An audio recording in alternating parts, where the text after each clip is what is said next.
Hi, நான் சதீஷ் MotoFocuszலேருந்து. இப்போ நம்மக்கிட்ட பார்த்தீங்கன்னா ஒரு Toyota Hyryder வந்திருக்கு. So Toyota Hyryder and Suzuki Vitara Brezza ரெண்டுமே சேம் கார் தான்.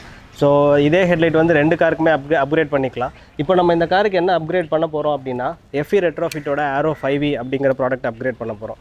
ஸோ இது வந்து ஒரு bi-LED ப்ரொஜெக்டர்ஸ். காரில் என்ன வரும்னா அதுவும் ஒரு bi-LED ப்ரொஜெக்டர்ஸ் தான் வரும். நீங்கள் கேட்கலாம் ஏன் ரெண்டுமே வந்து bi-LED ப்ரொஜெக்டர்ஸ் தானே, என்ன அவுட்புட் டிஃப்ரென்ஸ் இருக்கும் அப்படின்னு சொல்லிட்டு. பட் ஆனால் அவுட்புட் டிஃப்ரென்ஸ் வந்து டிராஸ்டிக்காக இருக்கும்.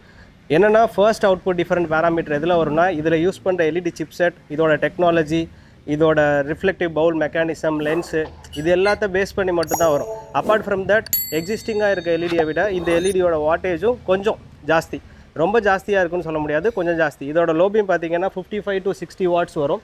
ஹை பீம் பார்த்தீங்கன்னா 75 வாட்ஸ் வரும். ஹை பீமில் இதில் இன்னொரு என்ன அட்வான்டேஜ் அப்படின்னு பார்த்தீங்கன்னா bi-LED ப்ரொஜெக்டர்ஸ் இல்லாமல் ரெண்டு டேரக்ட் எல்இடி இருக்கும். இந்த ரெண்டு டேரக்ட் எல்இடியில் வர டெம்பரேச்சர் பார்த்தீங்கன்னா 4300 கெல்வின் டெம்பரேச்சர்ஸ் வரும்.